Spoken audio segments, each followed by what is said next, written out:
네, 뉴스 특보를 다시 한번 전해드리겠습니다. 헝가리에서 발생한 유람선 침몰 사고로 한국인들의 인명 피해가 다수 발생했습니다. 당초 이 배에는 한국인 단체 관광객 30여 명이 탑승한 걸로 확인이 됐는데요. 먼저 국제부 취재기자를 연결해서 들어보겠습니다. 황현택 기자, 지금까지 확인된 내용들 전해주시죠. 네, 현지 시각으로 어제 저녁 9시쯤, 우리 시간으로는 오늘 새벽 4시쯤에 헝가리 부다페스트 다뉴브강에서 유람선이 침몰했습니다. 외교부는 침몰한 유람선에 한국인 단체 관광객 33명과 헝가리인 승무원 2명이 탑승했다고 밝혔습니다.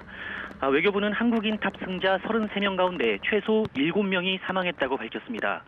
또 7명은 구조됐고 실종자 19명에 대한 수색과 구조 작업이 진행 중이라고 밝혔는데요. 사고가 난 유람선은 다른 유람선과 충돌한 뒤에 침몰했다고 현지 언론들은 전하고 있습니다. 사고 현장에서는 현재 소방선 등이 구조와 수색 작업을 벌이고 있는데요. 부다페스트 현지 시간이 새벽 2시입니다. 어둠이 내린 데다 계속 비가 내리면서 강물이 불어나고 물살이 거세 구조 작업에 어려움이 있다고 현지 매체들은 전하고 있습니다. 주 헝가리 대사관은 사고 직후 현장 대책반을 구성해서 영사를 현장에 급파했습니다. 또 헝가리 관계당국과 협조해 피해 상황을 파악하고 병원에 후송된 구조자에 대한 조력을 제공하고 있다고 밝혔습니다. 사고 당시 상황에 대한 외신 보도도 이어지고 있는데요. 영국 BBC는 사고 선박은 우리 이름으로 인어라는 뜻의 유람선으로 45명이 정원이라고 밝혔습니다. 어젯밤에 이 유람선이 정박 중이었는데 폭우로 강물이 범람하는 상황에서 다른 크루즈선이 다가와 들이받은 것으로 보인다고 전했습니다. 아울러 구조된 사람들은 건강상 문제가 없다는 헝가리 현지 당국의 설명도 전했습니다.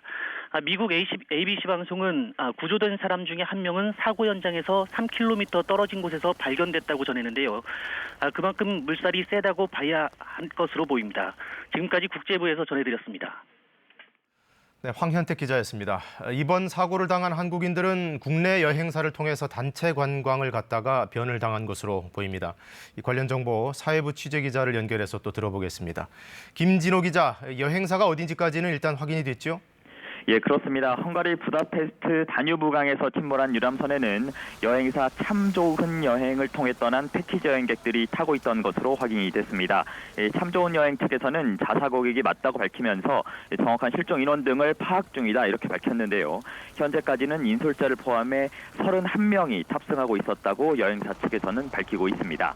침몰 유람선에 탑승한 한국인들은 참 좋은 여행이 내놓은 동유럽 6개국 패키지 여행 상품을 떠난 것으로 알려졌습니다. 이 상품은 지난 토요일인 25일에 출발해 6월 2일에 돌아오는 일정이었습니다. 크로아티아와 슬로베니아를 거쳐 헝가리와 독일 등을 도는 패키지 여행이었는데요. 어제 헝가리 부다페스트 다뉴브강에서 유람선을 타고 야경을 관람하는 일정 중에 사고가 발생한 것으로 알려졌습니다. 여행사에서도 현지의 직원들을 급파해 사고 수습에 나서고 있다고 밝혔고요. 현지 대사관과 연락을 주고받으며 정확한 사고 상황을 점검 중이라고도 전했습니다. 아직까지 여행사에서도 탑승 인원의 실종 여부나 구조 상태에 대해서는 정확하게 파악하지 못하고 있습니다. 자세한 소식 들어오는 대로 또 전해드리도록 하겠습니다. 지금까지 사회부에서 전해드렸습니다. 네, 김진호 기자였습니다. 이번 사고와 관련해 문재인 대통령은 헝가리 정부와 협력하에 가용한 모든 자원을 총동원해서 실종자들을 구조할 것을 긴급 지시했습니다. 이번에는 청와대 취재기자를 연결합니다. 김지선 기자 전해주시죠. 네, 문 대통령은 헝가리 정부와 협력해 가용한 모든 자원을 총동원한 구조 활동을 하라고 긴급 지시했습니다. 문 대통령은 헝가리 유람선 침몰 사고에 대해 정용 국가안보실장에게 보고를 받고 이 같은 내용으로 긴급 지시했습니다.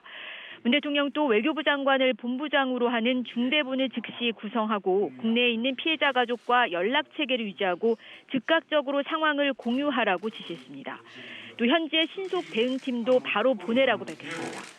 앞서 외교부는 현지 시간으로 29일 저녁 9시쯤 부다페스트 다뉴브강에서 한국인 단체 여행객 33명과 헝가리인 승무원 2명이 탑승한 유람선이 크루즈선과 충돌해 침몰하는 사고가 발생했다고 밝혔습니다. 문 대통령은 참모들에게 사고 소식을 실시간으로 보고받고 총력 대응을 지시하며 상황을 예의주시하고 있습니다. 지금까지 청와대에서 전해드렸습니다. 네, 청와대 소식까지 들어봤습니다만 또 추가로 정보들이 들어올 수 있기 때문에 일단 취재 기자와 함께 스튜디오 안에서 얘기를 좀 주고받도록 하겠습니다. 김민지 기자가 나와 있습니다. 자, 김 기자, 이게 지금 외교부에서 발표하는 인원하고 또 여행사에서 발표하는 인원 그리고 외신에서 나오는 인원이 조금 다른 것 같아요. 정리를 좀 해주실까요?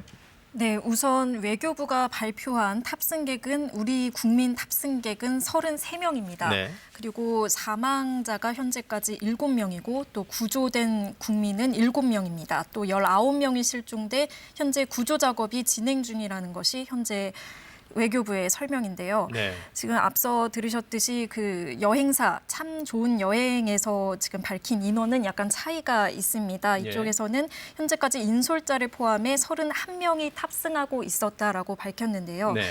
우선 좀 인원 차이가 있는 만큼 좀 추가 확인이, 정확한 인원에 대한 확인이 더 필요할 것으로 보입니다. 지금 참 좋은 여행사에서 밝힌 인원은 31명인데 사실 참 좋은 여행사 상품을 이용한 한국인 말고 또 다른 한국인이 현지에서 탔을 가능성도 있기 때문에 이건 좀 자세히 지켜봐야 될 것 같습니다. 예. 그리고 이 사고가 난 경위를 보면은 이 사고 유람선이 운항 중에 침몰한 게 아니고 정박해 있다가 충돌을 당한 것 같아요. 어떻게 확인이 되고 있죠? 예, 지금 현재 그 외교부에서는 그 유람선이 충돌로 인해서 침몰을 했다라고 밝혔는데요. 네. 이 다른 유람선이랑 충돌을 했다고 하는데 우선 그 외신 보도에 따르면 정박 중인 중에 네. 다른 유람선과 충돌을 했다고 밝혔습니다. 이 사고 선박이 우리 이름으로는 이너라는 뜻의 유람선인데요. 네. 그 어젯밤에 이 유람선이 정박 중이었는데 이 폭우로 강물이 범람하는 상황에서 다른 크루저선이 다가와서 이제 들이받은 것으로 보인다고 지금 보도가 나오고 있습니다. 네, 지금 사고 아마 현장 화면, 구조 중인 화면이 들어오고 있는 것 같은데 지금 화면에서도 볼 수 있듯이 비가 상당히 거세게 내리고 있고 또 현지 언론들도 보도하기를 날씨가 굉장히 악천후였다고 얘기들을 하고 있는데 그렇다면은 이 유람선에 탑승한 것 자체가 조금 무리가 아니었나 이런 유추도 가능하거든요. 어떻습니까? 네, 그 부분도 추가로 조사가 필요해 보이는데요. 네. 우선 외교부에서도 사고 당시에 현지에서 비가 많이 내리고 있었다라고 설명을 하고 있고요. 또 현지 기상 상황이 현재도 좋지 않아서 구조에도 어려움을 겪고 있는 것으로 전해지고 있습니다. 네, 지금 미국 언론이 보도한 바에 따르면은 구조된 사람 중에 한 명은 3km 떨어진 곳에서 구조가 됐다라고 할 정도로 물살이 거세고 지금 상황이 좋지 않은 것 같습니다. 자, 정리를 좀 해보겠습니다. 한국인 30여 명이 탄 유람선이 헝가리 현지에서 침몰해서 여러 명이 숨지거나 실종됐고 또 구조 작업이 진행 중이라는 소식 뉴스특보로 전해드렸습니다. 이어지는 9시 반 정규 뉴스를 통해서 더 자세한 소식 알려드리도록 하겠습니다. 시청해주신 여러분 고맙습니다.